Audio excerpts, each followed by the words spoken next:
कभी सोचा है कि हमारे आसपास जो डिवाइस हैं, मतलब हमारे सारे उपकरण, वो आपस में बातें कैसे करते हैं? आज हम आईओटी नेटवर्क्स की इसी छिपी हुई दुनिया में झांकने वाले हैं। वो दुनिया जो हमारे स्मार्ट डिवाइसेस को सच में स्मार्ट बनाती है। ये बात कभी हैरान करती है कि फिटनेस ट्रैकर को कैसे पता चल जाता है कि बारिश होने वाली है, या घर पहुंचने से ठीक पहले स्मार्ट बल्ब अपने आप कैसे जल उठता है। इसका राज एक ऐसे नेटवर्क में छिपा है जो हमें दिखाई नहीं देता। नहीं, ये कोई जादू नहीं है, बल्कि ये हमारे चारों ओर लगातार हो रही एक छिपी हुई बातचीत है। और इस पूरी डिजिटल बातचीत की जो नींव है, वो है एक बहुत ही पावरफुल नेटवर्क। तो आखिर ये आईओटी नेटवर्क होता क्या है? इसे ऐसे समझिए कि ये एक कम्युनिकेशन सिस्टम है जो सेंसर्स, माइक्रो कंट्रोलर्स, गेटवे और क्लाउड, इन सबको एक साथ जोड़ देता है। और इसी नेटवर्क के जरिए सारे डिवाइस आपस में डेटा शेयर करते हैं और समझदारी वाले फैसले ले पाते हैं। तो चलिए अब एक सिग्नल के सफर को ट्रैक करते हैं। देखते हैं कि एक छोटी सी पल्स से लेकर क्लाउड तक की ये यात्रा आखिर होती कैसे है। तो डेटा का ये जो सफर है, वो कुछ ऐसा दिखता है। इसकी शुरुआत होती है एक सेंसर से, फिर ये माइक्रो कंट्रोलर से गुजरता है, एक गेटवे को पार करता हुआ क्लाउड तक पहुंचता है, और आखिर में हमें अपने फ़ोन की एप्लीकेशन पर दिखाई देता है। ये एक पूरा डिजिटल रोड मैप है और हम इसके हर एक पड़ाव को समझने वाले हैं। इस सफ़र में हर खिलाड़ी का एक खास रोल है। देखिए, सेंसर्स हमारी असली दुनिया से डेटा उठाते हैं, जैसे तापमान या नमी। माइक्रो कंट्रोलर डिवाइस का मिनी ब्रेन है।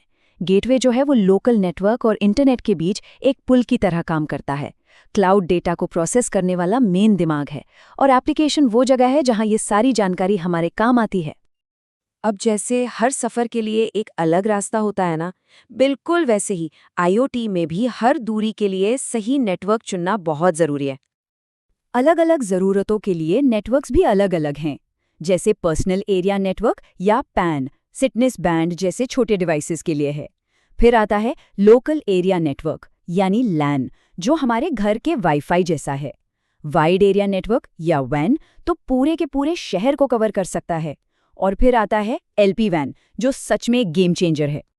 कई एक्सपर्ट्स का मानना है कि लो पावर नेटवर्क्स यानी LPWAN आईओटी की सबसे ज़रूरी कैटेगरी है। अब ये एक बहुत बड़ा दावा है, लेकिन इसके पीछे एक बहुत ठोस वजह भी है।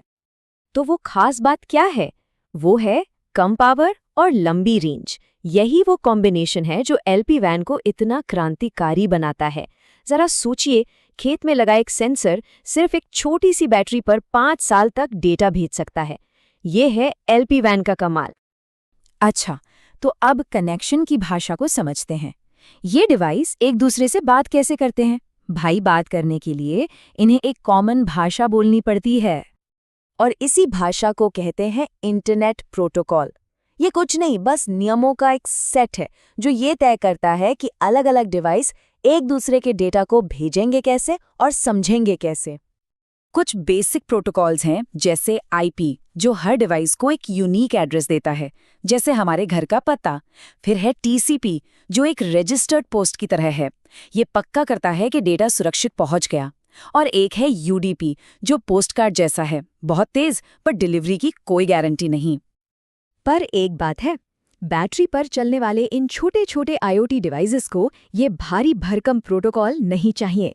इन्हें तो चाहिए खास हल्की फुल्की भाषाएं जो कम से कम पावर खाएं। और यहाँ आईओटी की 2 मुख्य भाषाएं आती हैं।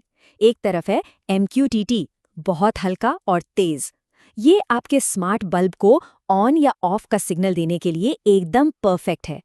दूसरी तरफ है HTTP, जो ज्यादा पावरफुल है लेकिन भारी भी है। ये तब काम आता है जब आपका स्मार्ट फ्रिज कोई सॉफ्टवेयर अपडेट डाउनलोड कर रहा हो। चलिए अब इस पूरे ऑपरेशन के दिमाग यानी माइक्रो कंट्रोलर्स और क्लाउड पर एक नज़र डालते हैं। किसी भी स्मार्ट डिवाइस का दिल होता है उसका माइक्रो कंट्रोलर, जैसे ESP32 या आर्डुइनो। यही वो छोटी सी चिप है जो सेंसर्स से डेटा पढ़ती है, उसे वाईफाई या ब्लूटूथ से भेजती है और क्लाउड से कमांड भी लेती है। असल में यही है जो किसी भी वस्तु को एक स्मार्ट वस्तु बनाती है। और इस सारे डेटा की आखिरी मंजिल वो है क्लाउड। क्लाउड में सिर्फ डेटा स्टोर नहीं होता, असली जादू यहीं पर होता है। यहीं पर मशीन लर्निंग एल्गोरिदम पैटर्न को एनालाइज करते हैं, यहीं पर कच्चे डेटा को कीमती जानकारी में बदला जाता है और इसी वजह से आपका फिटनेस ट्रैकर बारिश की भविष्यवाणी कर पाता है।